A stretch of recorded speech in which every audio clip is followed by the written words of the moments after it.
That is my lion's roar. I'm bullshitting y'all. I'm just having fun today. Listen. Love it. Listen. Welcome to a Detroit.Sports.Alliance Roundtable. I am excited for these because it always gives me a chance to talk to my people, talk to you guys. Y'all get a different opinion versus just my opinion or my view. People get the chance to check me. Y'all get to support people who check me. And it's a great atmosphere. We have a good show for you today, but I keep telling you that there's no such thing like good news. And so I want to do this until my ears fall off. Can we please, people, let me go and get this really quick because I don't want to mess this up. This man right here, people, I need to check to light it up for this man right here because he needs to get his attention. If this damn thing don't let me click it, there we go. Thank you. That man is getting ready to have a baby, people. He is going to have a baby, a son. And I want to give him a congratulations again. I want to keep that energy going because that is awesome news. And we got enough BS going on in the world that anytime I get great news, we need to light it up. So shout out to him and congratulations on the new baby that's to come. Now, people, let's talk about our panel, okay? Let's talk about our panel because we got a good one for you today. That's right, ladies and gentlemen. I got a lot of familiar faces over here. We got one half of the dynamic duo from the real Detroit Lions fans. Andrew, what up, though? Yo, what's up, man? And congrats, JGB, man. Happy for you. 100%. Yes, sir. And then we got Mr. Lions on the Prowl himself, the innovator, the creator, and our probably most seasoned person who understands that marriage is important because if you're going to be married to a Bears fan, why in the hell get married at all? That's Mr. Jim Bordeau. Oh, man. What's up, everybody? What's up in the chat? We're going to have some fun tonight. I love talking Lions, but usually this is way too late for me, but we're going to do a live tomorrow, so I don't have to get up so early. This is true. And last but certainly not least is his partner in crime. The man fighting for world's greatest dad championship. Yes. And he's winning it handily, making me feel bad about telling my son no damn cookies yesterday. That's Mr. Kurt Steele. What up, though, brother? What up, though? Hey, fellas. Hey, I'm glad to be here, panel. You know you can catch your boy Kurt Steele on the Die Hard Dan podcast and Detroit Lions on the Prowl. You know what I love about this particular group, right? It's so funny, right? We got everybody doing different things. You got SpeakEZ over there with Woodward Sports. You got and he's still DSA. And then you got Kurt who does Die Hard DN, but he's still part of Lions on the Prowl and still part of DSA. You got Andrew, who is literally like all world because he's one of the frontline workers, risking his ass to help other people. And it's a diverse group. You got Rachel, who's out here doing different things, and everybody's doing something, and we're all moving separately but together. It's beautiful. Yes. Mm-hmm. It's beautiful. Pack of Lions over here. People, I welcome to roll call, but today might be a short show because I got a lot of stupid to deal with tomorrow morning. Trust me. If I could share, I would. Okay. It's a lot. But we got our usual suspects in the chat. As always, I see Tim Metis in the building. I see Mars is landing. Look, my man Mars says, I don't care what anyone say. I'm DSA. Hey, 100% salute. People, first question up for the day, because this is where it's going to get real interesting, is this. A lot, and I do mean a lot, of mainstream media has been writing a bunch of articles and stories talking about the Detroit Lions doing what? Having the first overall pick in 2022. Not this year, next year's draft, 2022. Andrew, what are your thoughts on this? I mean, clearly, we the worst team going into this season. Yeah, I mean, my initial thought was like, yo, have they not heard of the New York Jets? Like, I don't understand what's happening. Dude, usually you look at the bottom 10 teams, that have the higher draft picks, and you're like, all right, which one of these is bad? Don't get me wrong. We have a huge, red flag in our defense. We don't know what's going to happen with that.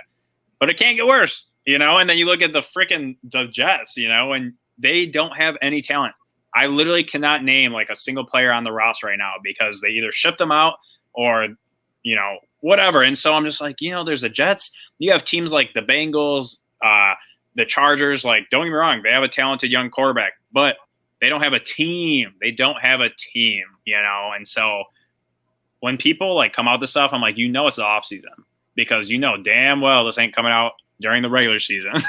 Content is slow, my man, when you start coming out with articles like that. I mean, listen, when I started reading them, I just asked myself, and it's always the same freaking order: Lions, Jets, and Texans. And I'm like, the Texans may not even have a quarterback for this year. What are you talking about? And the Jets, you're going to start a rookie? This what we doing? Bruh, the worst. I'm going to say mine for last. Jim, what are your thoughts? Apparently, we are the worst team going into 2021, and it's going to show when we pick first overall in 2022. What say you?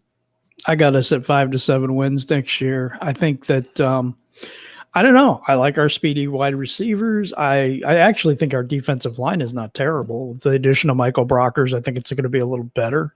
The coaching staff is much better, but the team is not great. I mean, let's not get it twisted. We're not winning a division, and we're not going to go to the playoffs. But I don't think we're the worst team. No, I don't. It's just funny. Now, Dimson says, "Wait, so y'all seriously want offensive lineman 7th overall?" Yes, absolutely. Not a question in my mind. Wait, he thought we was joking. Nope. He thought we was all playing, y'all. We serious. Listen, we're dead serious. Hey, Dimson, I'm telling you right now. He's got the Jets taking Sewell without a quarterback. Listen, I'm just saying, go and watch my video. Not my last one, but the one before that, where I literally did film studies showing you why this needs to happen. And I gave explanation to it, and you will be surprised as to why we really do want it. So, but yes, we are dead ass. You think we playing out here? This ain't no game. We ain't lighting up nothing. We ain't doing none of that. No. So, Mr. Kurt Steele, tell me, man, the worst record. Nah, that's not gonna happen. Like Andrew said, did you heard of the Jets or I was going to say Cincinnati. I don't see them making big wholesale changes to Cincinnati. They just got rid of AJ Green as well. So I don't see them unless they their defense wasn't that great. Their offense wasn't that great last year. The Jets were mad because they couldn't tank enough to get a number 1 overall pick. Man, when they won that game, I was like, no way. I mean, I'm just saying, I just don't see it. I'm with Jim. We both in agreement on that one. We've discussed this a few times that we think the Lions are going to win between 5 and 7 games. They're not going to, they're not going to be barn burners and all like that. They're not going to set the league on fire. They're not going to have double-digit wins and compete for the playoff spot or anything like that. It's going to be the Lions are going to be somewhere between 5 and 12 and it's just what it is. Listen, I ain't mad at you. Mars Atlanta says I'm gonna be on the show one day, dude. 100%. You know how to do it, man. Hit me up. You got my number. See, the people who actually come onto the show, I've seen that they got common sense. I've given my number out. If I just met you, you're not getting my phone number. Just giving you the heads up. But the truth is this, and I didn't even think about the Bengals until you just said something, Kurt, that of all the damn people like us, look how many other teams are still going through shambles. There are some teams who are really in rebuild. We doing renovations. Now, I don't agree with you and Jim about the 5 to 7 wins. Well, maybe the 7 wins. I think we're between 7 to 8 wins. I think the floor for us is 7. I think the ceiling is probably around 9 or 10, right? But the first overall pick, and if that's the case, that's even more proof why we should not take no damn quarterback this year. Because what we cannot do is be in the same situation as the Arizona Cardinals were when they took Josh Rosen and ended up having to look and say, well, are we going to just say F Kyler Murray? No. The difference is ours would be worse because we got a quarterback who's still under contract and we can't just dump him. So now you got 2 first-round pick quarterbacks sitting there, and you're going to do what with them? A big contract. He don't know rookie deal. He's on a big contract. We run in 2 quarterback sets. All right, chill. Right. Come on now. I'm just saying. But it's people out there who really think that, the Lions went to Justin Fields' pro day and they went to this pro day and that pro day. Yeah, they're not picking a quarterback. Bro, it's not even close. It's not. First of all, when I hear people say stuff like that, I ask them all the time, like, tell me what pro day they did not go to, because they pretty much went to every goddamn pro day. It's one of them. It's no combine. You got to go to all of them. You got to. So it's just weird when you see, the fan bases and the people talking about it. It gets funny. But this brings me to that next point, because obviously, you brought it up, and I'm gonna lead it off with you, Kirk. The possible draft strategies. I mean, which draft strategy that you can think of? I want you to think long and hard about this. Which draft strategy that you can think of that gives the Detroit Lions the best chance to have long-term success? Best player available. Best player available. Best player. Okay, available. You keeping it simple. It is. I mean, it is what it is. Would I want the Lions to trade back and stack draft or just capital? Because people can mix up draft picks as just draft capital, because of the fact that you can use additional draft picks as trade capital as well. So it's just like assets. It's just capital. So you look at that, are we going to find a viable trade partner to trade back in the first round? It depends on what they're giving up. You know what I'm saying? So that's why I said best player available. It just makes it simple. The best guy on the board is the one you pick. I mean, because we drafted for need for years, and look at what that's got us. Nothing. Well, and to me, I'm not killing none of y'all strategies. I just want to hear it, because a lot of times, I'm the one that's the universal a-hole in this thing. So I just wanted to hear what the ideas were of how would y'all do this. And so, what say you, Jim? What strategy would you use to well, first let me answer this question. He says, Nicholas Aaron says, I'm not opposed to O-line, but who do you want? Either Sewell or Slater, preferably Slater. Jim, what strategy would you use that basically sets the Detroit Lions up for the long-term success? I want to give us an identity. And so best player available is great. I love that strategy, but I want to finish that offensive line. I think that if you have a dominant offensive line, it changes the culture in Detroit. It changes our identity. We can run the ball and you can't stop us. Have we ever done that since Barry Sanders? And even Barry, he averaged 5 yards. Did you guys know that? 5 yards a carry. Why? Because he was caught in the backfield quite a few times. That O-line wasn't great in front of him.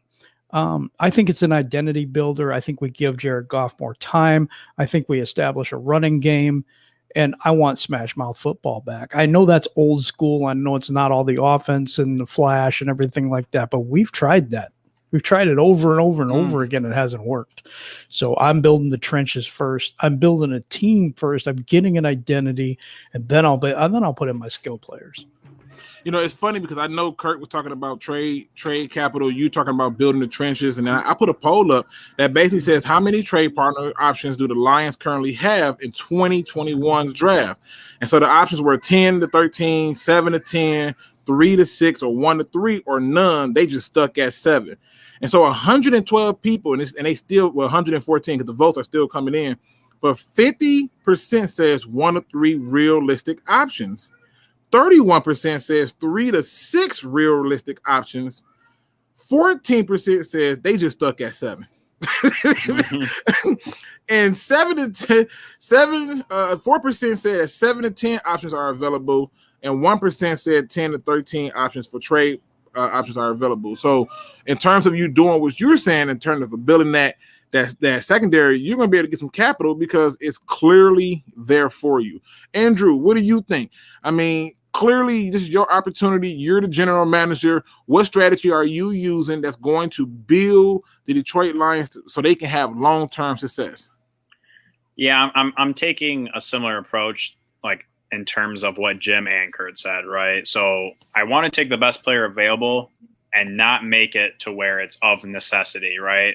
Trenches all day long. Once you have an established front line, offensively and defensively, that's where you begin, right? Then you can take that linebacker, then you can take that cornerback later on, whatever it is. Both of those scenarios opens up everything. Opens up the run game, opens up the passing game, protects your quarterback so he's not getting hurt, helps the secondary, helps so much, and then I also want to supplement with free agency. If you draft well and you draft the more expensive positions like the defensive line, the offensive line, it allows you to go and grab maybe that high profile safety or that high profile, linebacker or something that costs a little bit more. Ladies and gentlemen, we have a guest that's joining us on the roundtable today. That is one Mr. Well, he wanted to be called by this, so I'm going to give him a call. If he want to be called, I'm going to call him that. That's King Man Beast Morris. What's going on, brother?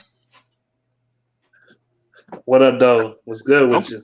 Hey, we here, man. Listen, I'm gonna jump right in and get you right into the question because it's something that we discussed. And you're the general manager. You get to sit up there and design your draft strategy. Which draft strategy do you do that sets the Lions up for long-term success?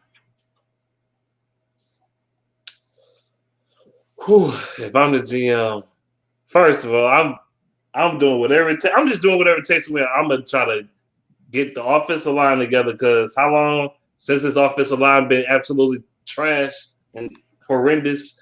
It's been a lot of years. Like you showed yesterday, you showed some proof, even though they went against the top 3 defense, but still, I've seen that all year that we have no true right tackle. Yes, we got Crosby. But I don't know about him. We need another right tackle. We should get another guard too. But yeah. Well, listen, if you saw my video yesterday, if you saw my video yesterday, you're gonna want to throw the whole right side in the trash. So, so to keep it 100, I think to me that the way I would do this draft, if I'm doing a strategy, I wouldn't even do best player available. I would do best player available for the need. In other words, we need a lot of things. The number one thing that we need, in my opinion, is a safety. I think that's our biggest hole.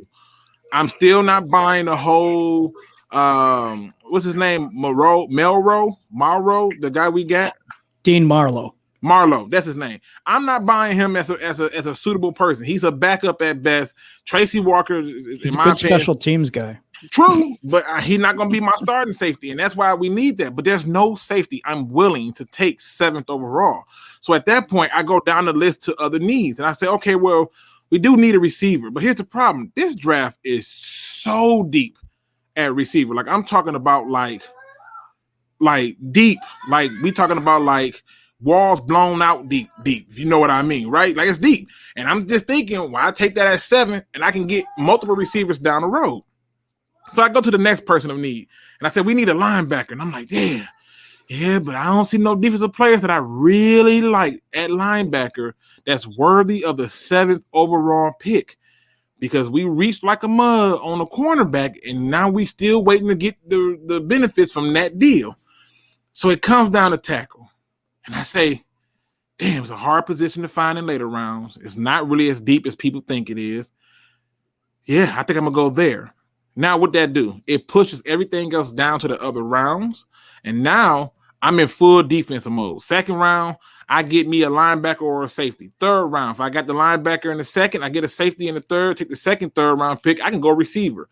I've now filled my tackle position, my safety position, my receiver position, and my linebacker position. So now you say to yourself, you still got a 4th and a 5th, Luke. What do you do with that? The answer, in my opinion, is simple. Now I can add an interior defensive lineman, right? Now I can go out and say, now I got a 5th round pick. What do? I can add another receiver if I want one. I can add a cornerback if I want one. Nonetheless, I can fill many of my holes this year, and that's where I really want to be. And to me, that strategy would be the best one that set us up for the long term because you're filling out each position top to bottom. The tackle helps you run the ball, helps you pass the ball. The linebacker, that's self-explanatory. We need it. Like, we need it. And so to me, that would be my approach. Any objections to that? I know y'all wanting to cuss me out, but I think that would be a good approach. I think it's good.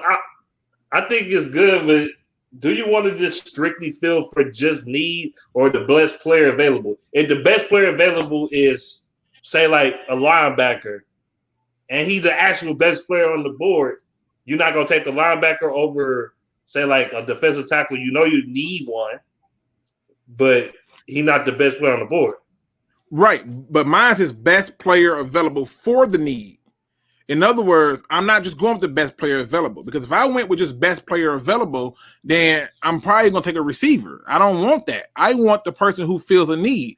I don't have a hole at quarterback, so I'm not taking one.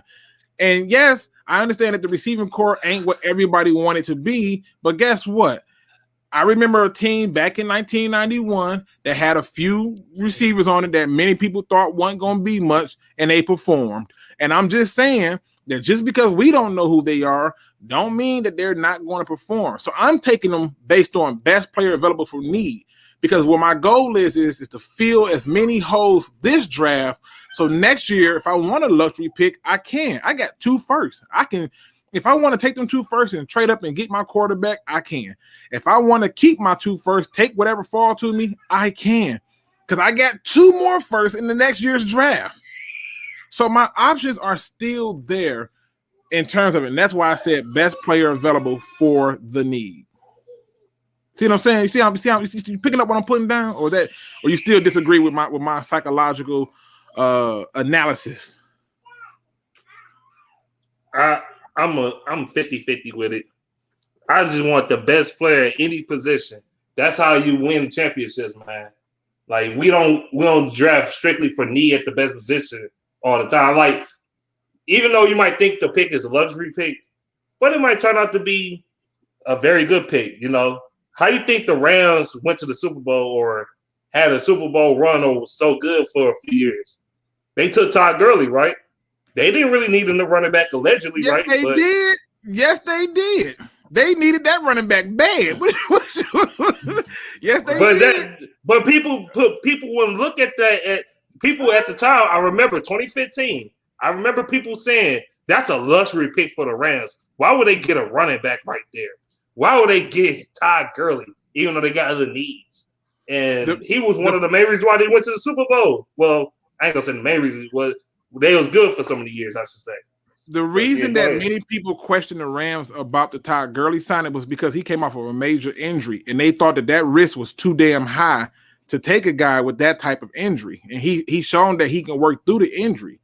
But I'm gonna flip it for you, and I'm gonna show you in real time, most recently, something that happened where you went. The Detroit Lions come up there and they needed a tight end. Now we know we went out there and we signed Jesse James, but Jesse James did not fill the hole for us because we really didn't have a tight end room. We just had Jesse James and Jesse James. And so what they said was, we're going to get the best player available for the need that fits what we do. And they took TJ Hockenson. Now, fast forward after that, last year's draft, we did not need a cornerback.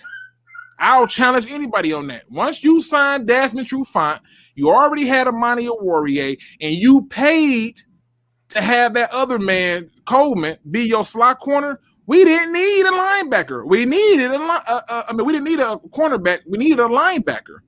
And they passed on a linebacker and took a cornerback. Now look what happened. New coaching staff come in. They get fired. We now stuck with a corner. And Desmond Trufant, who I thought he was, is no longer on the team.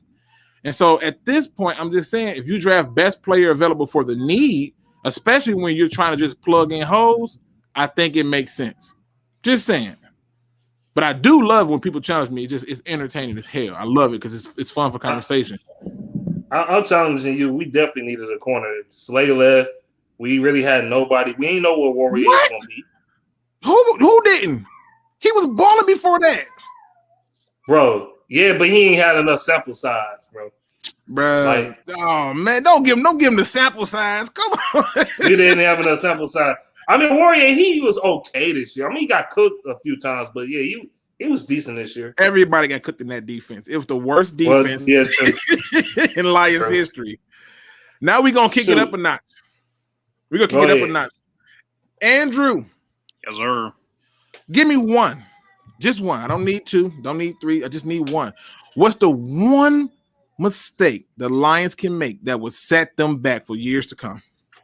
Replacing Mulback. You can't replace Mully, all right? Wow. Don't get me started on that guy, man. He's a curse.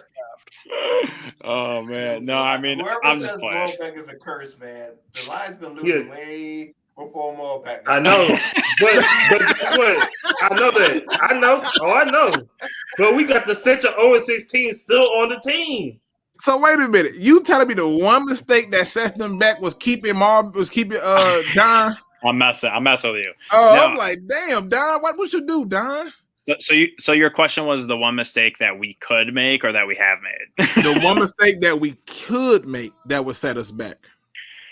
I mean, for me, the obvious answer is obviously drafting a quarterback. You know, my reasoning is purely business, right? Why draft a player that will be forced to sit on your bench? And what's worse than that is, let's say you do start him, then you are sitting someone that you're paying $20-30 million a year to sit on your bench, which is just as bad. So either way, whichever way you look at it, drafting a quarterback this year would set us back a couple of years, you know? So, yeah. Okay, I'm picking up what you're putting down. Kurt, what say you? Give me the one mistake that the Lions can make that will set them back for years to come if they make this mistake. Reaching for a player like we've done so many other drafts. Oh, that's a good one. Kurt coming through with the curveball. Let's go. Yeah, that's one thing I don't want them to do. Just a couple of names always kind of come up. Tease Tabor was drafted out of way too early, and so was, and please, it just always comes up to me. The guy that no one knew who the hell he was a couple of years ago, Jelani Tavai. No one knew who the hell that dude was. I knew that's what you were gonna say. I'm like, I saw it coming too. I was like, oh, here we go. I mean, when the dudes are on set looking at each other like, who? Who? they don't have the film for. They're like, they skipped to commercial. Yeah, that is like, okay, we'll be back after this break. Right. Like, you know what? We're not even going to talk about it. Yeah. I actually am not that upset with the Tavai pick, but I knew that Tavai was a super scheme fit draft pick. But again, if they would have did what me and Man Beast wanted and fired him after 1 year, we're not talking about Jelani Tavai. Yeah, it's. I don't want them to reach for a player in any round. You know, just this. You know, look at they know how to evaluate talent. You know, that's one thing that really Brad Holmes was known for out there in LA was those mid to late round draft. You know, giving those advice to Les Snead out there in LA to make sure he drafting the right players in those mid to late rounds. Okay, listen, I think I think you threw a good one out there. Listen, I see you, man. Jim, one mistake, just one. I mean, I know it's one there, but one mistake that the Lions can make that will set them back for years to come. First thing I got to shout out Dr. Detroit. The doctor is in. What's up, buddy? Anyway, the one mistake that they could make that would set them back for years is taking a quarterback at 7, the wrong quarterback. And let's put it this way, because if you transition, if you're going to take Jared Goff, you already have that on your contract for probably another 2 years. Facts. If you are going to sit this guy for 2 years and he's the wrong guy, you're going to take it and get rid of Jared Goff. You're going to move to this new guy, and it will be a disaster. And it could set us back quite a few years. I think that's the one scenario. Because if you go offensive tackle, you go wide receiver. I'm not gonna kill you for it. But if you pick that wrong quarterback, that will set you back years. I mean, let me play a little devil's advocate in a way, or more like I'm just probably supporting your argument. But what if they take the wrong quarterback? Get rid of Jared Goff after year 2. That guy starts have one good season. Now he comes in year 2 talking about he wants a contract after one good season for sitting 2. That's too deep of a reach or a scenario. You know what I'm saying? But it could happen. I'm just saying, what if he's just the wrong guy? And I Joey Harrington comes to mind. See, I think Joey was the right guy, but no, I don't think he was. But I mean, I don't think he had it mentally to handle this game. I just don't think he did, especially in Detroit. You get tore up in Detroit, I swear. See, I still got respect for Joey because okay. I knew something was wrong with Joey when Joey came out and said that he was told by Steve Mariucci not to audible, and I said, "Say what?" Yeah, that's not a good look. But when you take that guy and he's not the right guy, that's what sets you back. That was 3rd overall. That was a 3rd overall pick. And that set us back quite a few years. It's a good one. It's a good one. I'm not killing you on it, man. Beast. They get one mistake, man. One mistake, and if they make that mistake, it's gonna set us back. What is that mistake for you, sir? I think he's still on mute. Is he still on mute? He's still on mute. All right. To me, the one mistake they can make that I think will set us back is building around Jared Goff versus building a team. I know somebody's gonna say, "Well, what's the difference?" There's a difference. I like that. But there's a difference. Jared Goff means that you built the team to work for Jared Goff. In other words, you did all these things for it to work for him. But if you built a team, I can take Jared Goff out the equation and plug in Jim. Take Jim out the equation, plug in Andrew. Take Andrew out the equation, plug in Kurt, and so forth and so on. When you build a team up, it doesn't matter who you plug in. The performance base is still there because it's built for a team, not the player. When I especially if you're going to build it for a quarterback that's a game manager and not trying to take over and do too exactly, exactly, and you want him to be a game manager. But I think if they try to go out and say we got to do this, we got to get a receiver 7th overall for Jared Goff, that's not how. That's going to set us back because now what happens is no matter who comes in here, they got to scrub a roster. And if you don't believe me, look what Matt Patricia did. They had to scrub a roster who was all here for Matt Patricia's scheme. You notice that there is no New England Patriot guys here outside of Collins. And that's because of the contract. Collins and Trey Flowers. They're the only two, if I'm not mistaken, right? Did I miss anybody? I think that's it. Okay. My bad. What do you mean? My bad. I'm back. Wow. Okay. I had a phone call. No problem. So for me, that's the mistake we cannot make. We cannot make that mistake. What say you, man? Beast. One mistake that the Lions can make that would set us back, but they just can't do it. Drafted Micah Parsons. Whoa!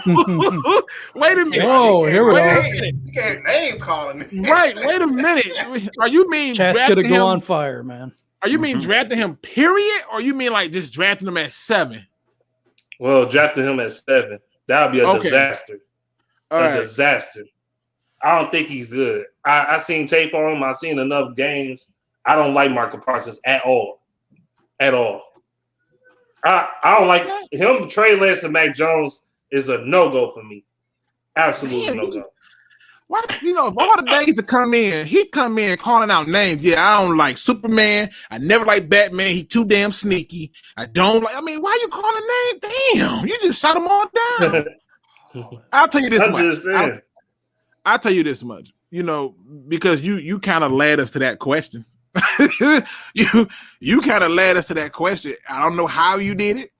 I don't know if you meant to do it, but it's there. And so, would you draft Micah Parsons if the Lions traded outside of the top 10? Let's say they in like 15 or 19. Would you then draft Parsons then? Would you take him then? Man beast. No, he's Jared Davis 2.0. And I love Jared Davis. That's probably why I like him. It's the other stuff I'm scared of. The stories the alleged stuff. I can't, but you telling me that even if we are not in the top 10, you still will not touch Parsons. No, I'll talk to somebody else. I'll try to get somebody else. I really would. I wasn't ready for this one at all. Andrew. And Andrew, I swear every now and then I get a curveball. This is just it threw me off. Andrew. Lions trade outside of the top 10. Parsons is there. Would you draft him? Hell yeah, bro. You freaking this man is talented. Bro, before all these quarterbacks came about, Parsons was projected to go top 5. You know what I'm saying? And then that and the stories. If he gets his name cleared or whatever, I mean, this dude's going to be a talented linebacker. You know what I'm saying? And then on top of that, I just got a short little story to tell you. One of my best buddies is a Packers fan. So obviously we talk mad shit to each other, and I never win the argument because he's a Packers fan. Facts. But But he texts me and he sends me a video of Parsons, and he's like, yeah, so you guys are going to draft him or what? And I was like, no, the fan base hates him. No one wants him. And he started dying laughing. He's like, and that's why you guys will never win. And I was like, I was so mad because I'm like, dude, I get exactly what he's saying. He's basically just saying, like, why the hell wouldn't you take a talent that they have literally said before all the combine, whatever crap, they were like, yo, this guy is one of the most talented linebackers we've seen in the last decade. And we're not going to take him because of whatever reasons. And I was like, yeah. And that's why teams like the Steelers will go ahead and go draft this guy later because he falls and then he kills it. You know, the guy literally reminds me of Tyrann Mathieu. Tyrann Mathieu came into the league and every single team skipped him in the first round. And I was like, dude, I was flipping out. I'm like, yo, Lions, can you please freaking draft this guy? Like, he was the most dominant college player that year. I wanted him bad. And he fell to the second. And look how good he is. He's literally a top 5 safety, and he's literally helped teams elevate their defense to whole other levels, you know? So, like, I don't want to make that mistake with a linebacker, you know, especially someone like Parsons. Listen, Brandon Anderson says building a team includes wide receiver. Brandon, this is a open invite because this is not me trying to like pick on you or anything. This is me generally saying let's talk football. Please reach out to me on Instagram or Twitter or in my Discord so I can get you on the show, because I'm cool with them taking a receiver and doing it. But I think that by doing that, that is an indicator that you are building a team for the quarterback versus building a team. That's different. When you're building a team, nobody is saying I'm building a team and receivers the option. It's not starting there. So please hit me up. I want you to come on so we can talk sports, and I want to hear your view on why this makes sense. So please do so. Let's move this on down to you, Kurt, because obviously, Man Beast has made it clear there's 3 players. As my man Looney Tunes say, he name dropping. It's clear, dropping dimes on who the hell. Right. Hell no. Micah Parsons. Outside of the top 10. Outside of the top 10, to me, it might have to be a little. We're talking about maybe for me, maybe 17 and below. Would I take Micah Parsons? Probably. And the reports that I have seen of him, he's more compared to White out of LSU that's down at the Green Bay. I mean, not Green Bay, Tampa Bay. Than he Parsons? Yeah. Devin White. Oh, y'all gonna hate who I compared him to, but okay. Just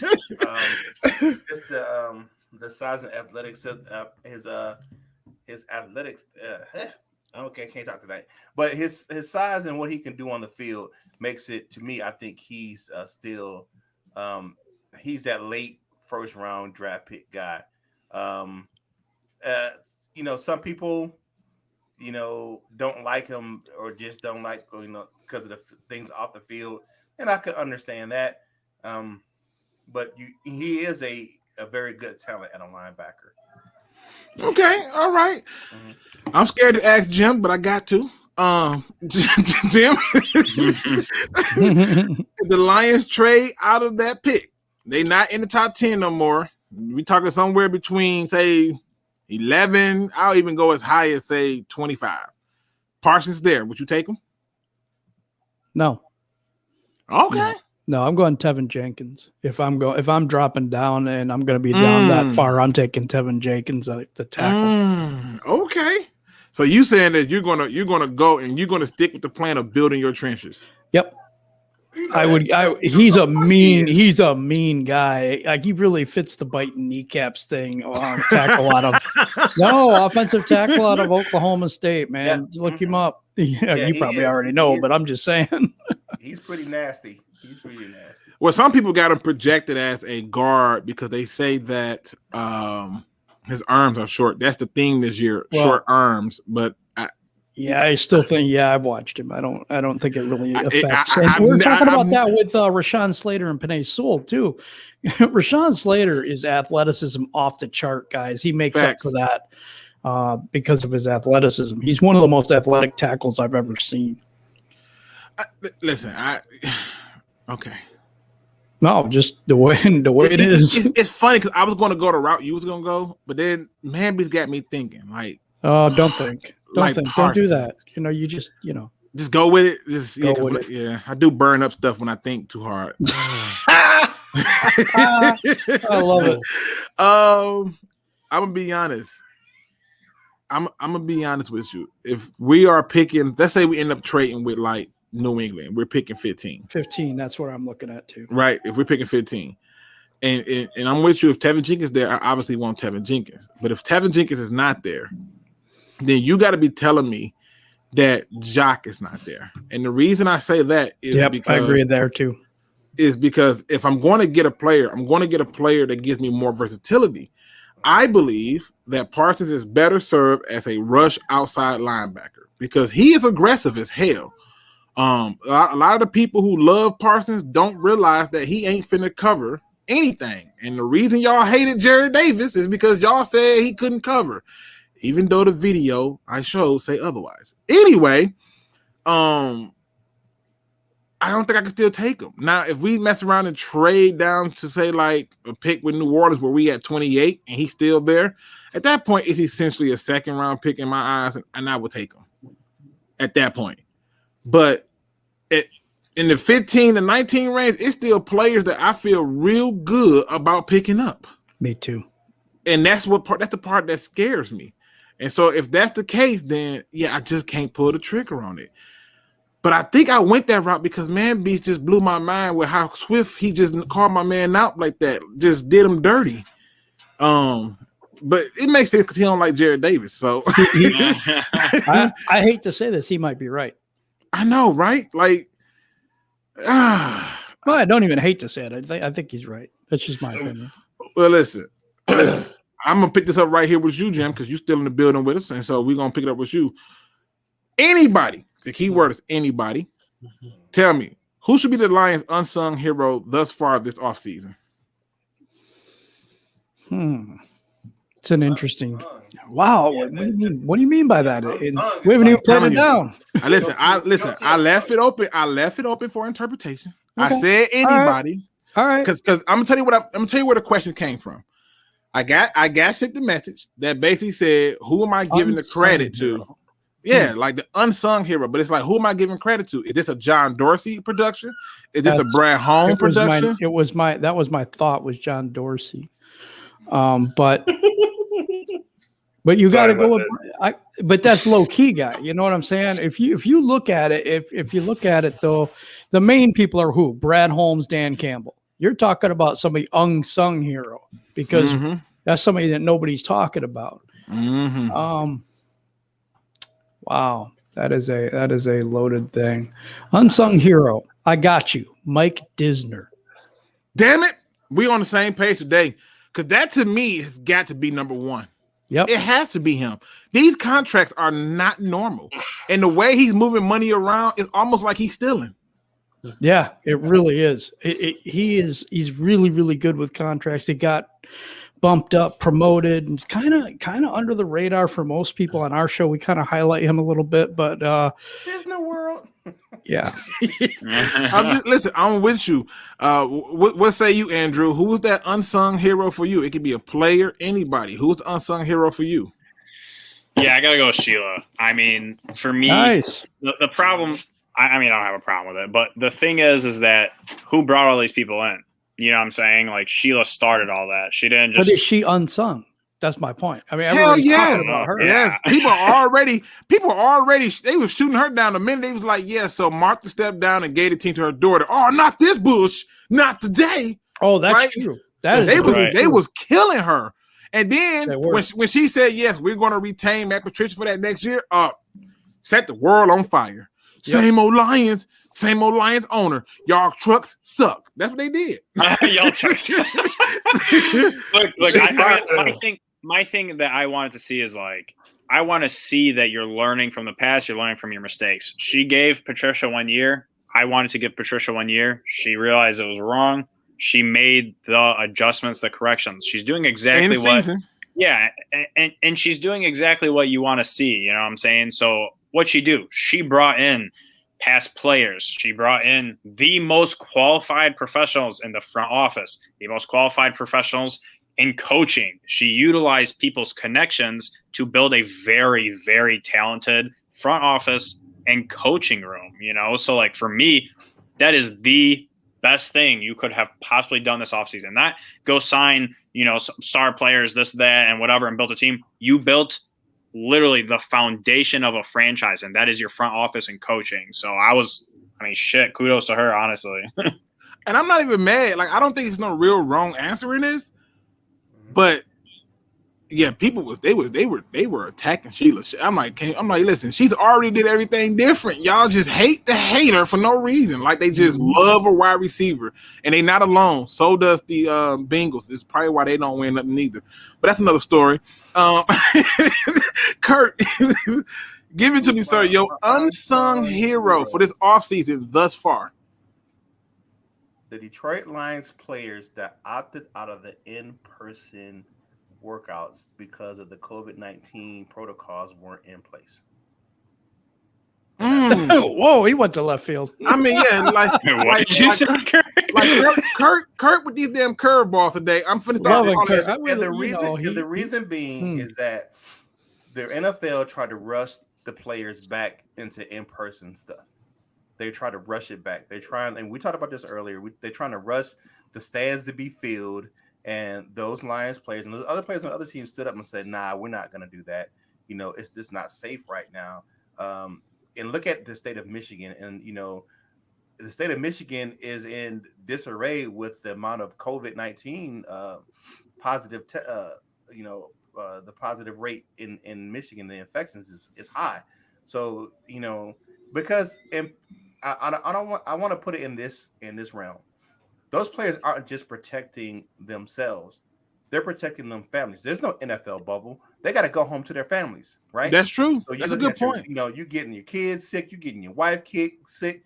The kids are in school in Michigan, so they're taking, the kids taking that stuff to school or whatever. Getting other kids sick and teachers sick. So I say kudos to those guys for standing up and saying, hey, it's just not safe right now. Come back when everything's, we put those things in place that helps us be safe like we were last year. It's funny because, like I said, I thought it was a curveball, but it's more of a change up. I appreciate what you did there. I like that. Good job. Like, I can pick up what you put down. Marcus Willis says Denser is responsible for Trey Flowers and Big V's contract. Yes, he is. And if you look at how those contracts were set up, it was to set up in such a way that we had cap space and room to do a lot of things throughout each of those seasons. He's done it again. And so that's what it boils down to. Look at it in his individual seasons for each one of the moves that he made and adjusted. I think, if I'm not mistaken, that they got Goff playing for $5 or $10 million this season, whereas he would have been getting $25 million. They had Trey Flowers when he came in. He was getting what? He was supposed to be playing for roughly around like $18 million, and it was in about $8 or $9 million. So I get your point there. I ain't gonna kill him. Man Beast. Yeah. The good one. Give me your unsung hero for the offseason thus far. So far, we got Sheila. We got Dancer. The people who came up with protocol to keep people safe. And, who do you say is the unsung person for this offseason thus far? I know this sounds very repetitive, but I'm going to say Sheila Ford so far. Okay. Because she canned out Matt Patricia. I'm like, this is long overdue. He was like vomit to this team. He was just absolutely terrible, absolute cancer. This guy ruined us. But he set us back at least 5 years, in my opinion. He set us back with his terrible schemes. Maybe now we got different coaches there. We're gonna see what we can actually do defensively. Because he was a defensive guru, as people were saying back then. Oh, he's a defensive guru. He's a rocket scientist. Well, he's a football dumbass, and he don't know how the coaching scheme work down. Because it's terrible. Listen, now just so y'all know, not a Lion fan, but is not trolling. He is a fan of Bob Quinn. He's not trolling. And the question was, who is the unsung hero for this offseason? Fired, of course. And he says Bob Quin. Because he got fired. So, you say for setting himself up to get fired, that he got to be the hero. If you look at it that way, I'm surprised that I didn't hear any of the Chris Spielman talk. I was originally going to go with Chris Spielman, but the more I look at the contract, I like that part more.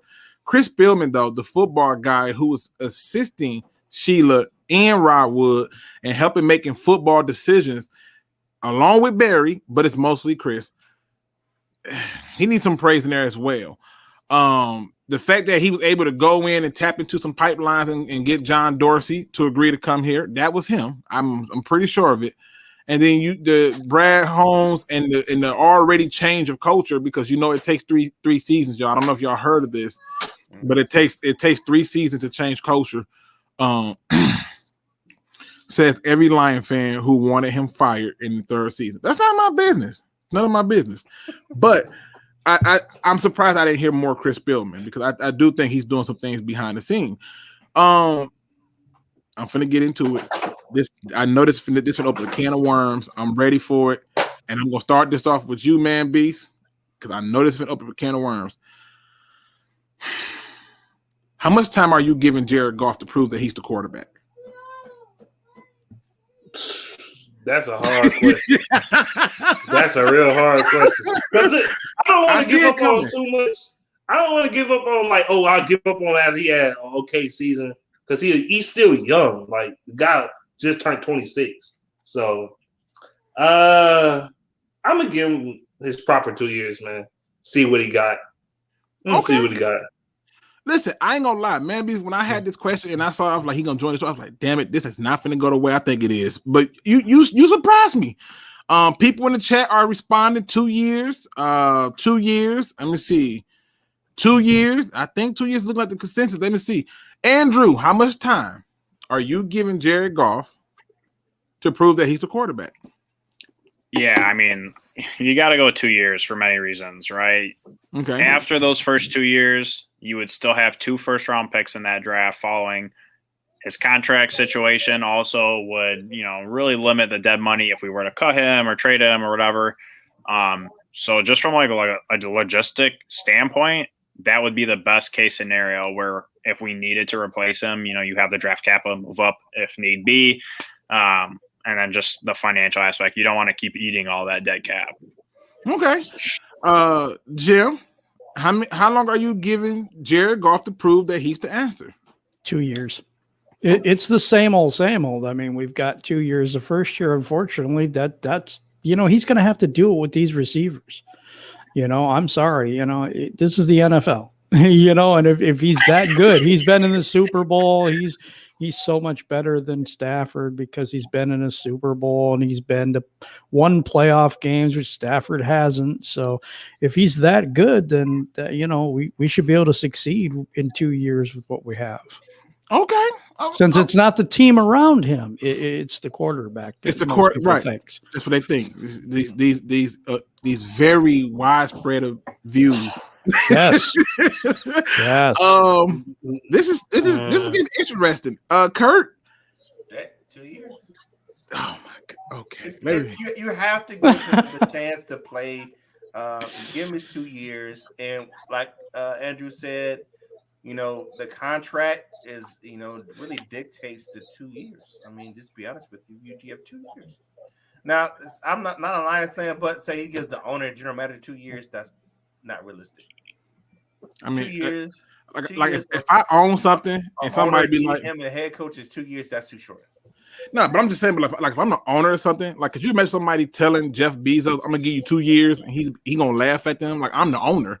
Like, what, I own this. What do you okay.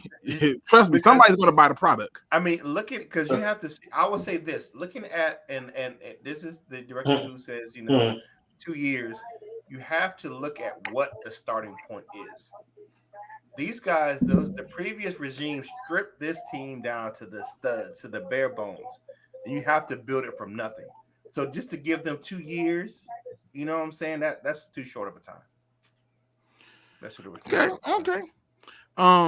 Yeah, But Goff, he got 2 years. I'm finna just be 100% Patty. I'm just putting this shit out there right now. It's Patty season, and nobody is baking cakes better than Mr. Patty himself. I'm finna do it. What you gonna say? 3 games? Come on, man. No. Listen, listen. If I had to sit and endure 3 seasons of Patricia, you can sit and endure 3 seasons of Jared Goff. And as far as I'm concerned, let's be honest. The first season is a wash. They're installing every single thing. That's all they're doing. They're installing every single thing. So I don't care if he do good the first season or bad. It's a wash. What he do in year 2 is going to determine it for me. And by year 3, I'll have a decision to be made. But even by then, I can still dump that guy and be successful. But what I'm not going to do, and what I don't plan on doing, under no stretch of the imagination, under no sorts, is get that man 2 years. And you know why? Because I got to sit through the rocket scientist for 3 seasons. I took all types of beat. So because you did that, you're going to torture us with Jericho. You damn right. Every single. I'm serious. Hey, bro. Listen, I'm being honest. Team Patty is in the building. I'm just telling you the truth. Every single fan who hit me up wanting to talk trash about Stafford, y'all better pray to Jesus that, because y'all, that's all I kept hearing is anybody can be the quarterback and have more success than what Stafford has done. I'm doing it for him, and I'm doing it for those who gave me all the heat for Matt Patricia. 3 seasons, which, to be honest, I hate to say it this way, to be honest, is probably the prime area you want to be in any damn way based on Jared Goff's contract. And for those who don't believe that, fat meat is greasy, let me show you. Good people, take a look at the breakdown of one Mr. Jared Goff's contract. That's right. I told y'all Team Patty is here today. Do not judge me. You've done it enough. Okay. Year 2, you're not getting rid of a guy that's $30 million on the cap. It's just not happening. You're not benching him or anything. This is a forgivable season. Nobody's picking us to do anything, which brings me to my next point. What do we really got to lose? So at this point, first year, throw it out. I don't care if it's good or bad. Throw it out. Now, second year, $31 million. You're not benching that guy. You're not getting rid of that guy. The third year, you're going to take a $10 million cap hit when you know that you can give him a third year to correct the mistakes from the second and this one. And plus, you gave 3 years to a head coach who literally went 9-21-1. And I was called an a-hole. No, you're going to suffer with me. If this guy does not do what he's supposed to, I know you're going to suffer with me. You're going to suffer. You're going to suffer with me. If you made me suffer through Matt Patricia's rocket scientist talk, and he's a defensive genius, and he managed to orchestrate the worst defense in the history of the Detroit Lions, correction, the history of the NFL, because they gave up more points than a team that went 0-16, then damn it, you can suffer through some Jared Goff.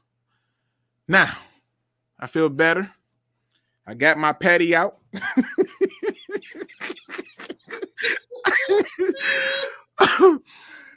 Love me or hate me, either way it go, you still got an emotion about it. So, just gonna put it out there, all right? But I had to do it. Y'all know I was waiting for this all day, okay? But for real, let's get to the next question before we take y'all questions. Shoot, I mean, I think that's a fair assessment, especially Andrew. I can't wait for Andrew. Because Andrew was like, yeah, man, you can't just get rid of her. Come on, Luke, you're not being realistic. We had debates and everything. Well, we're going to learn today. Okay, 3 years. Chill there. I said 3 years. I thought you would go like 6-7 games on her. I'm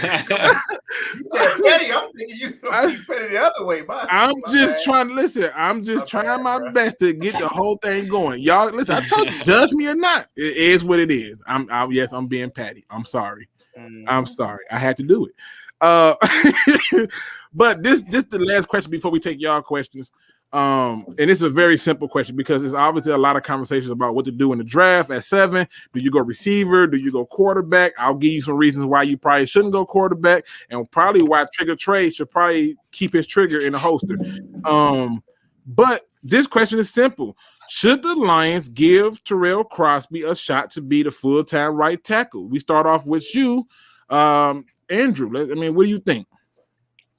I mean, he's shown times where like he can be serviceable, and he's had some very good games. I mean, he has had some very good games, but he's also had some pretty poor games. So for me, I like his value as a backup role. Decker goes down, plug him in for a couple games, or someone else goes down, plug him in for a couple games. But I don't like thinking that he's going to be my starting tackle. So I'd have to replace him. I mean, I'd have to find my starting right tackle and use him as that 6th man. Okay. A little shaky, but I'm not going to kill you for it. Just a little shaky. Jim, what say you? Should the Lions give Terrell Crosby a real chance to be the full-time right tackle? No. Damn, I mean, no. He started 11 games last year. Don't remind me. Trust me. He's a little bit. I think he's a little undersized. He's got good weight to him, but his height's only 6'4", and out of the short arms thing and the other things. But he just haven't shown me that he can be that dominant right tackle that we need. I still think that guy's not on the roster yet. Okay. Oh, listen, I'm not killing you. I'm not killing him at all. What say you, Kurt? Are you giving Terrell Crosby a real chance to be the full-time right tackle? We play a game on Die Hard then. You know what it's called. It's called Hell Yeah or Hell No. And it's Hell No. you not giving him that shot? Nah, man. I love him as a swing tackle, but he's a backup for a reason, man. You have number 1 guys in the league for a reason that prove that they're number 1 talent. He's not a starting right tackle. He's not a starting tackle. He's a good swing guy. Like, you could bring him in for, a series or 2, a couple games, but at the end of the day, he's not a starting right tackle in the NFL. It is just what it is. Okay, listen, you're not going to get me to yell at you in no form or fashion.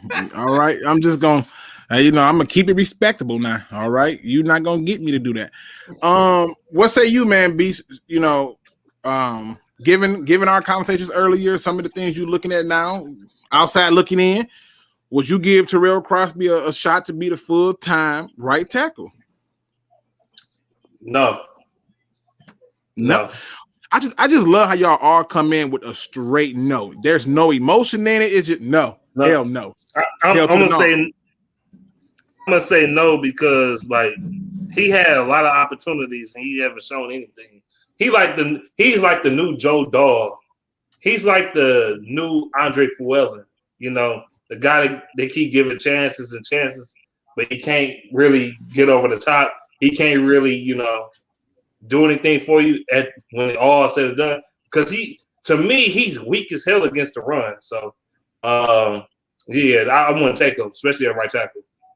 It's funny. His footwork ain't that great. Yeah.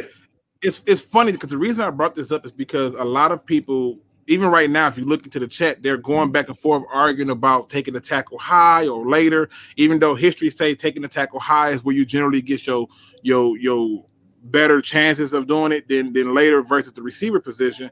I just look at it and take the same stand as you took, man, Beast, which is he's had opportunities to just steal it. It's been there. It's almost like me. It's like a guy who says I'm hungry and I just put like all this great food in front of him, and I put like Asian food and I put like Mexican food and I put like black people, aka soul food and whatever else. And he just like, I don't want to eat none of this food. And it's like, bro, at some point you got to take advantage of this if you're hungry. And to me, like you, I've seen where he has not been as dominant in the run that I would like, and I've seen at times where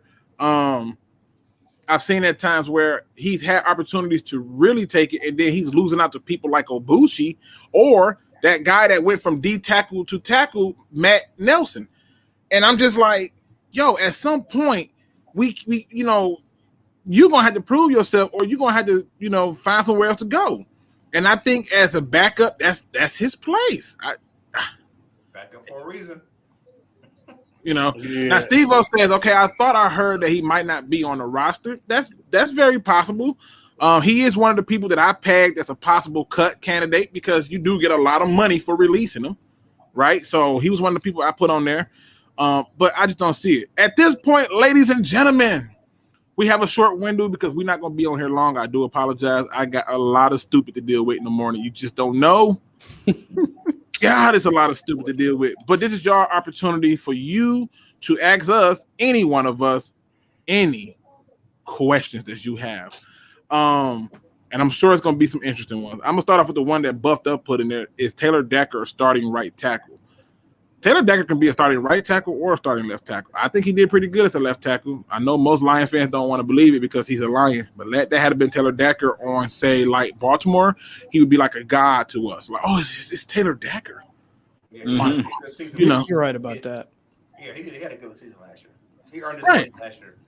Right. He did have 1 year where I was just like, damn, bro, like, you're not doing that well. Oh, Injuries, bro. Give him like 10 sacks and then mess up games. Right. Yeah, that was a bad year.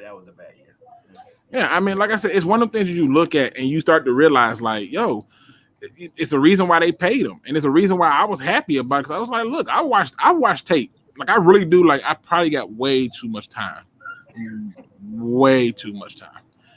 but I do watch it, and I do enjoy it, and I think that it's a good point. Not a question, but a statement. Unsung hero Matthew Stafford for asking for a damn trade and giving us a fresh start. Without him, we're not set up with a haul of picks for. Yeah, you're right. You're right. I never damn good, Lee. You're right. You know what? That's a good point, Lee. Dude, like, listen, that got to be on Lion on the Prowl. Like, how much are we downplaying? Like, even when he don't want to be here, he's taking care of us.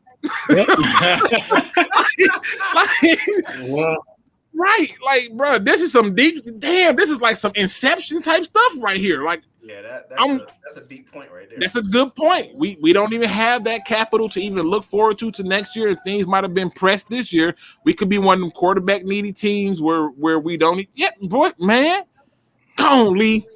Get it, Lee. Go on, Lee. You got it, bro. All right, rush hour. You feel me? Come on, Lee. You know, Steve-O says, I believe in Matt Nelson. There's something they like about him, and I thought he was decent last year when he played. Was you, Steve-O, would you be okay with him as your starting right tackle? Starting right tackle. Would you be okay with that? Decker is a good tackle. Let's see, Decker is good. Make sure I don't miss nothing. What are your opinions on Maurice Hurst, the D tackle? He got cut today? Yep. Yeah, he did. Yeah. They cut two defensive linemen today, a defensive man. The Raiders. Yep. Yeah. Maurice Hurst. Yep. One from Michigan. I think they ain't want to pay him. That's why. That's what I'm saying. Thinking of. No, I want to make sure I'm hearing y'all right. The Raiders, Maurice Hurst. Yes, that one. Yep. Yes. Oh, you want my opinion on him? Mm-hmm. Michigan. I don't give a fuck what school you went to. Michigan. I don't care what school you went to. Here's what I know. I know that he's somebody that you can bring in that has versatility. You can put him at the outside and have him rush from the DN spot. You can put him on the inside and have him rush from the DN spot. And he will come cheap. Why? Because he's get to come back to Michigan, and Michigan treated him well. So he would come cheap. He wouldn't be that big of a threat. Thus, it saves you more room in the draft, so you don't have to even draft an interior D lineman. You essentially got one who can rotate in and out however you see fit. I will take a look at him if the price is right. But the key word is he has to go through waivers first. Yeah. Well, hurry the damn wave rider up because I'm like Maurice Hurst. I'm like, hey, I'm cool with it. I like him. Yeah. Yeah. Anybody hate Hurst? No.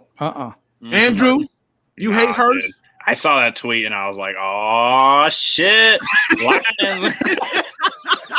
I mean, I'll bring in anyone for the right price tag. You know what I'm saying? It's about the price tag for me. Yeah, and for him, you know, I liked him coming out of college. I thought he was a pretty good, talented, you know, D lineman, and dude, like, why not give him a chance, right? We have a lot of D linemen, though. People don't realize how many we actually have. We do, but I cut a couple. I mean, it's crazy. We got a lot of defense.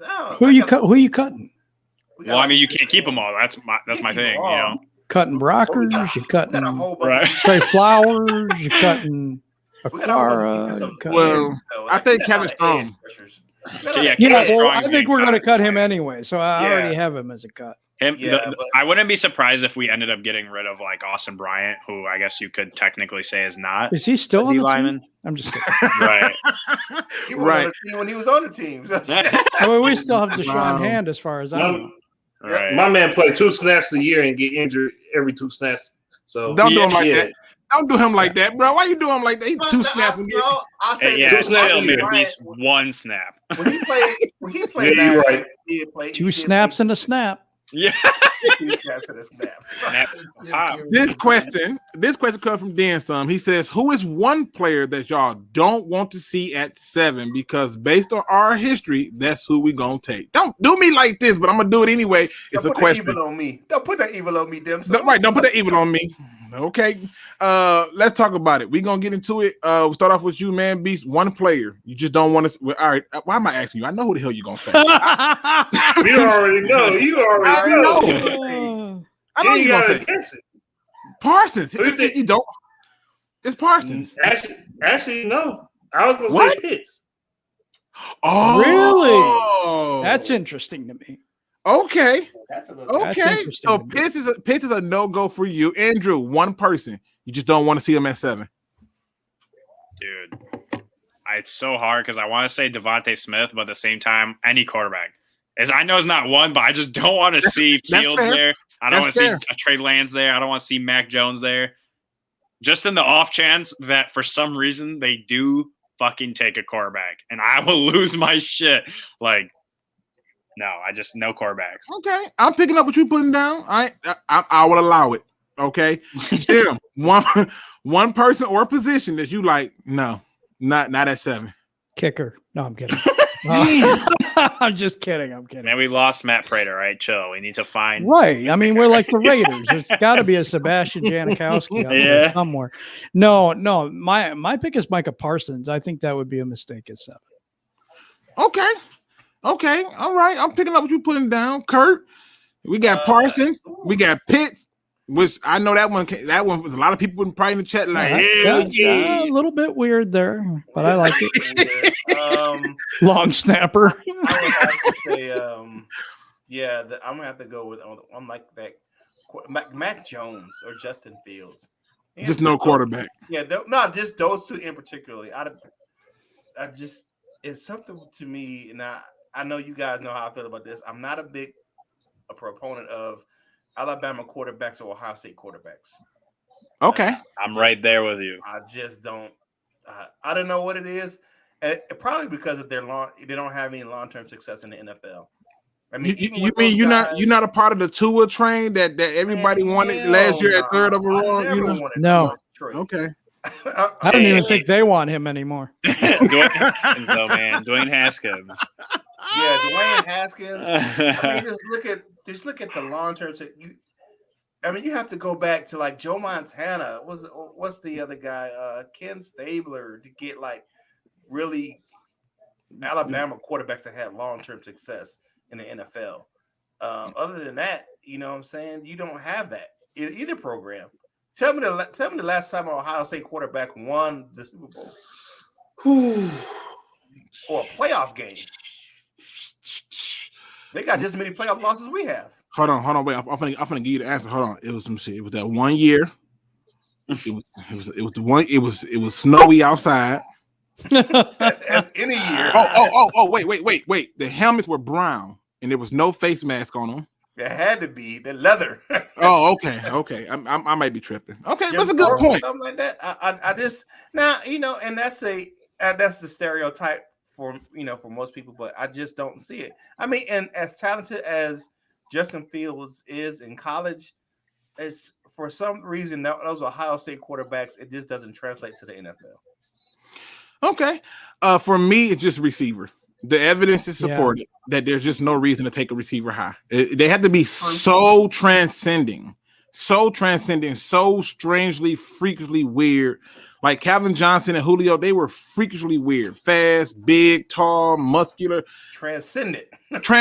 And we can't do that. Mm-hmm. We can't do that. And so I'm going to pass on any receiver. Tactical Puma 58 says, "What do y'all think about people wanting the Lions to retire number 9?" I wouldn't They traded do it. him. Oh, Oh wow, that's a burn. That's a burn. Yeah, don't do that. Don't do that. I love Stafford. I'm a Stafford supporter. But You know yeah, what? do I think I don't like retiring numbers in the first place. Right. They do it in hockey, and now we're up to like what 105 people wearing numbers in the hundreds now or something. No, I'm kidding. But it is, you take away all the numbers that are significant to a franchise, and I like the passing of the torch. It puts a lot of pressure on some of the rookies and stuff like that. But I think that numbers need to be recirculated. It's just my opinion. Now, here's my deal. If they pass the new rule to change the number system, I say retire. Okay. That proposed rule. Do anybody think we should retire number 9? Because my hands are up. Yeah. No. Yeah, my hands are up. I'm gonna tell you why we should retire number 9, and I'm gonna tell you why in the best way possible. Okay. Because I'm high.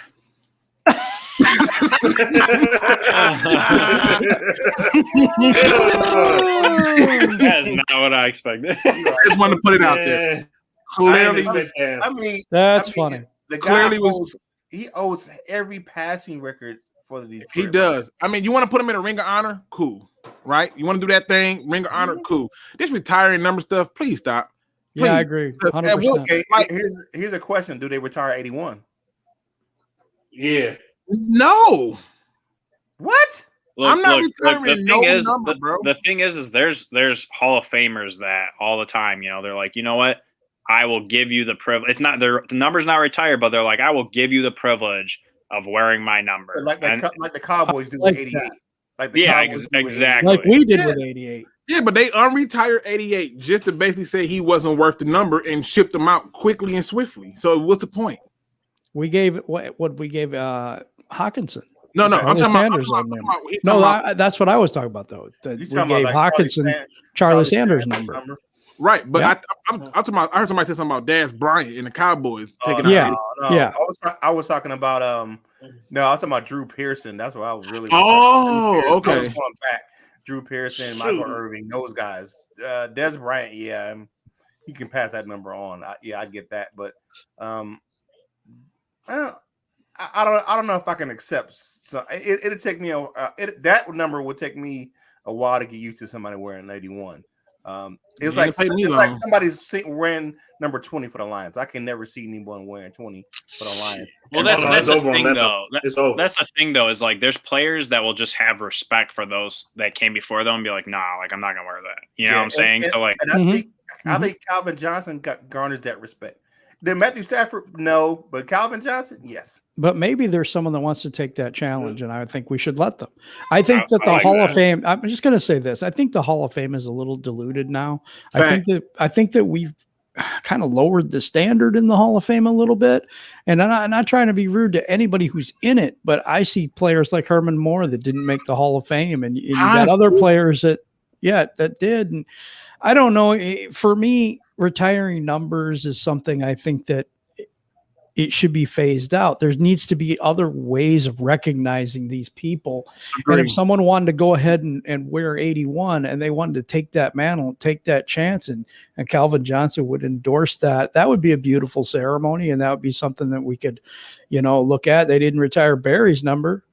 Hey, but Jim. They did. But Jim, Julian did they really? Yeah, 20 is retired. 20 is retired. You're right. Yeah, 20 is retired. But and speaking of 88 for the Cowboys, all topic, but CeeDee Lamb wearing that number right now. Right. Literally. That's what I'm saying. Yeah, they don't retire numbers in Dallas. It just don't make sense. I see bums come to the Lions every year wearing number 84, and it irritates my soul. But really, yeah. I guess for me, I just look at it like it's up to the player to make the number sweet. Like I remember, like when Jared Goff wore 40, I was like, why? Why? Like 40? Then you won college. That's why.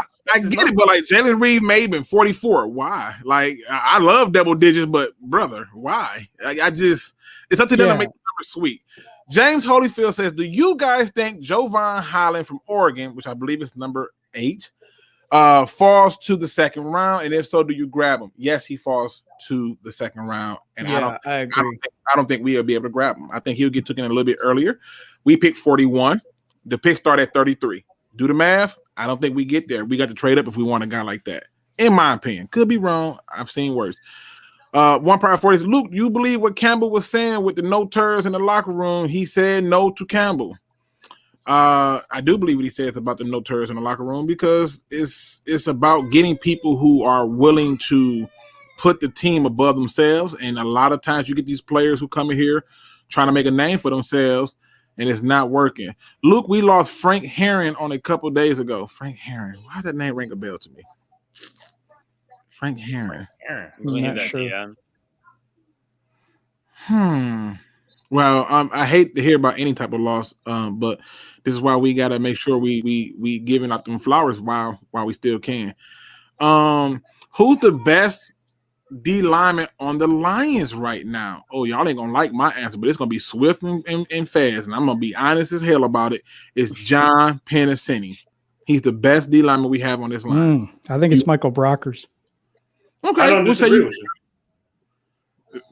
you. Wait a minute, where the hell he come? Now all of a sudden you want to agree with somebody? It's gonna be Jim. What happened over here? What happened? I agree with you, Luke. Oh, okay. He agrees with you, not me. Thank you, sir. Take your statement back. Apologize to Jim. I apologize, man. You know I always loved you. It's okay. Okay. Thank you, Andrew. Who do you think is the best D lineman on the Lions now?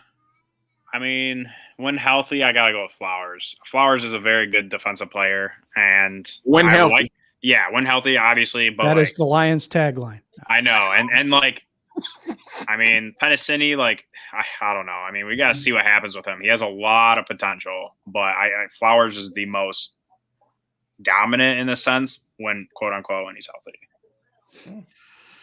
Let's see. Let me go through. I'm hitting on many of these. You don't give me a chance to answer. Oh, you know what? My bad, Kirk. I was reading and Trey Flowers. No, I like the big guy we just resigned. I like Romeo. I think he's gonna set the game even more. You giving Romeo that love? Okay, I ain't mad at that. Got a lot of upside. The guy young. That guy is too. Guy's young, like 25 years old. I saw this question. I'm trying to find it again, but it was basically like, what do we think about the statements made by Parsons that he made to our fullback about he can't wait to go against him in practice? I don't think nothing about it because until they do something in terms of a trade, if they trade down, I'm almost sure they might be looking at the linebacker position. But my belief is if certain linemen fall to them, that's our pick. I get it. Dr. Detroit says, Kurt, turn your mic up, please, bro. Oh, let me move up. Sorry. Okay. He says, I meant Frank Herron, the D lineman, left Detroit to go to Carolina. Barely remember him. Who's Frank Herron? I told you guys he's a D lineman. He's a backup D lineman. Yeah, I mean he was nothing. Is he a backup to the backup to the backup? Yes. Kind of. Okay. Yeah. Were you saying we lost him in terms of like he passed away, or we lost him like he got cut and he signed with the Panthers. He's in my neck of the woods now. Oh, well, okay. Well, more power to him. By all means, then in that case, I take back the Flowers. All right, he gets some sweet tea down here in Carolina. Lee says we talking about Flowers and he ain't played since like week 3, so he better be healthy this year. Facts. I fractured his forearm or something, right? I think so. I don't know what happened. Yeah, he fractured his forearm. We had 90 people in the chat. I think I seen 33 or 34 likes. If you can hit that like button for me, please do. And if you already did, like my chat up with some emojis, something crazy, something fun, because this is what it's about. I think I'm going to go into our final thoughts. Because I got to get up, like I said, I got to deal with this dumb stuff. I tried to have as much fun now so I can keep from crying. Apparently, let me just say this, people. When you pick a career, please choose wisely. That's facts. Choose wisely. But obviously, we're going to start this thing off with our guest, Man Beast Morris. What do you have for your final thoughts for the people, man? Thoughts? Man, subscribe to me at Man Beast Morris Follow me on Twitter. Follow me on Twitter at 3D1ManBeast. It's not hard to find me. I'll be on Twitter. I talk NBA. I talk football. I talk baseball in there. I talk a little trash. And also, man, support DSA and DVE. So, yeah, man, I'm in this thing, though. And also, yep. And shout out to my subscribers. Shout out to your subscribers. And yeah, man, that's pretty much what I got to say about that, man. Much love. All right, 100%. Like I said, everybody should know who you is, and he does tweet way more than I do because half the time he say some things that I'm just not gonna say it. But I be over in the sideline like, hell yeah, say that shit. Talk about it. The boy good. That's what I say. But anyway, Kurt, my good buddy, the world's greatest dad, and you wearing it well. Now I gotta go in there and give my kid a popsicle. You making me feel bad the more I think about it. What are your final thoughts for the people? All right, hey, thanks for supporting us, guys, checking us out over here. You can check out me and my man Jim on Detroit Lines on the Prowl Monday through Thursday at 11 a.m. Eastern. The tape show, a live show at 11 on Fridays. But I'm just happy to be here and subscribe to both our channels and subscribe to all the DSA, doing big things. And it's Autism Awareness Month, so please, it's Autism Acceptance, so please do that. I wear a different shirt every day of April to support autism awareness. My son, Curtis III, has autism. And just love one another. You know what I'm saying? Be with your loved ones. Treat others like you want to be treated. And my prayers goes out to Devontae Wright's family. I said this the other day. No one should have to get a traffic stop and not go home. So those are my final thoughts for the say. You know what I got to say. Whatever you do, you got to boss up. Ball out and be the best version of you that you can be. Hey, salute. Obviously I'm gonna roll in this way where I'm gonna go over to my main man, Jim. Jim, what are your final Oh, you know what? Make sure you plug, Jim, that y'all are going live at what time tomorrow? 11 a.m. We're gonna have Math Bomb on tomorrow. I think Dosa Dion's gonna be there too. RachelMarieSports, me, and Kurt Steele all going to be on tomorrow at 11 a.m. on our channel, Detroit Lions on the Prowl. Hey, talk to the people. Give me your final thoughts, man.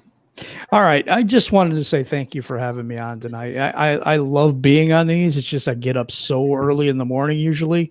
So we are doing a live show on, tomorrow so I can sleep in a little bit. So that's how I'm able to be here tonight on the Thursday. So it's much love to everybody in the chat. Much love to the DSA family and all the Lions fans out there, man. I just hope we start to get a winner real soon. 100%. And last but certainly not least, please make sure that you plug the channel, Andrew, but give me your final thoughts. Yeah, so real Detroit Lions fans, if you're one of them, come join us. I definitely have to second Kurt. I'm a speech language pathologist, so as far as, Autism Awareness Month, I'm happy with where our society is going in terms of more acceptance and just being more aware of, others and quote unquote disabilities that they do have, so just love one another and, one decent act of kindness goes a long way, guys. This is true. Let me make sure I ain't missing nothing. Everybody's giving out positive vibes. I got to do this one more time.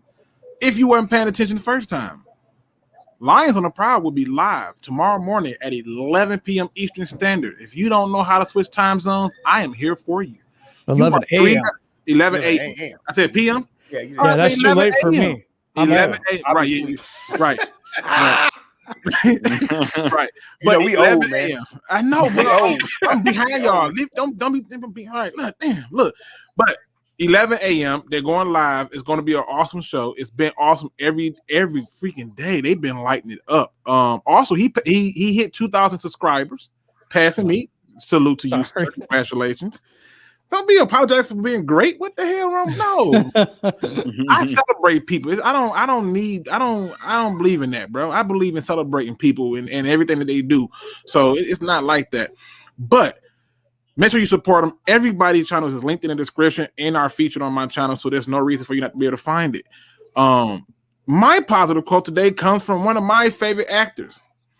That's right, people. This guy right here has been doing this a long time. Not only did he do this, he did this while going through all types of trials and tribulations. He was able to act out scenes that was very closely depicted to his own real life when he told his mother to dance with me. That's right, people. I am talking about Samuel L. Jackson. That man there. That dude is awesome. And here's his positive quote for the day. He said, painters get up and paint. Writers get up and write. I like to get up and act. It's not a big deal. It makes me happy. In other words, do what makes you happy. If you play music, then damn it, get up and play music. If you play video games, get up and play video games. I think the key part of all of that we may have missed in this whole entire quote was the get up part. You see, too many of us are sitting down on things like ideas and dreams because we are hoping that somebody will pick them up and run with them. But who better to pick it up and run with them than you if you just get up? Oh boy, I'm about to start preaching here, but we're going to bring it down a notch because see, some of us just don't understand that it's the get up, the movement of getting up that gets things started. So I challenge you to get up, get started, and live your dreams. And with that being said, ladies and gentlemen, that is our show for tonight. Thank you for joining us. If you have not hit that like and subscribe button, please do so. And as always, don't be no chump. Please do your research. We are out.